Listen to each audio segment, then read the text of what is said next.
namin is likod lang ng school. Yung school na yon ay dating sementeryo at marami-rami ng balita about ghosts doon. Whether nagpapakita sa students or dun sa mga tao sa compound.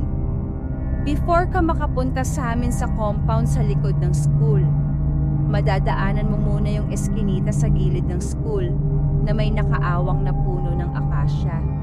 Yung other side ng eskinita naman ay meron ding tinatawag namin haunted houses. Kasi dalawang bahay yon na magkatabi na walang nakatira at may nagpapakitang multo sa mga naglalakad sa disoras ng gabi. Anyway, here's my story. Namatay father ko mga less than a year before ng incident. So, dalawa lang kami ng mother ko ang nakatira sa bahay. Ilang araw na halos may nagpaparamdam.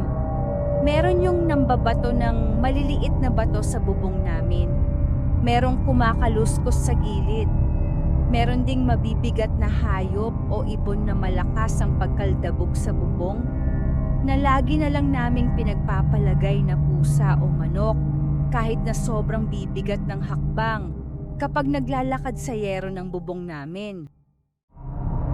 One time, mga maghahating gabi pero gising pa kami.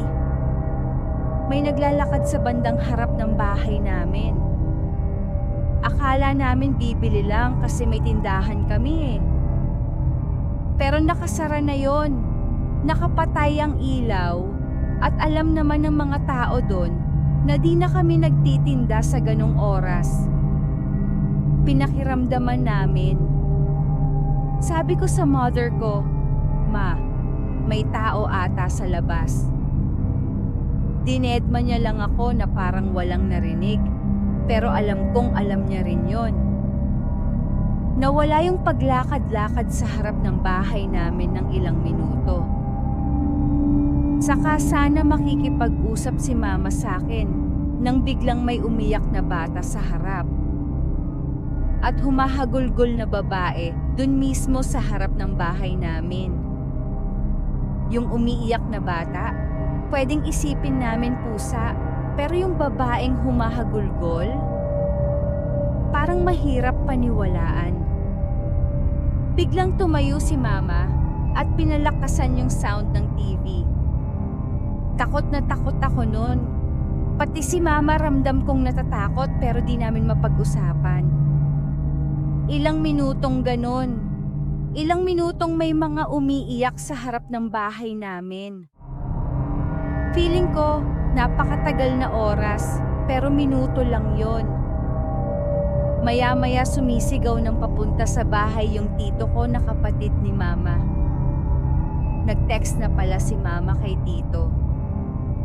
Mukhang alam din ni tito yung about dun, kasi sabi niya lang nandyan na naman sila. Di ko nakuhang tanungin ulit tungkol dun sila mama at tito dati. Tapos kapag tinatanong ko ngayon si mama, ang sabi lang lagi ay di niya matandaan. Kahit na parang alam niya naman. Sabi lang ni tito, kapag siya naman ang tinatanong ko, ay may nagpakamatay daw na buntis na babae sa school CR na katapat mismo ng bahay namin. Nakita na daw yun ni tito at mama nung bata pa lang sila. May kwentong kababalaghan ka bang gustong ibahagi sa amin? I-share lamang ang iyong detalyadong karanasan through DM or comment section. Malay mo, ang kwento mo na ang ma-feature namin sa aming susunod na video. At huwag kalimutang mag-subscribe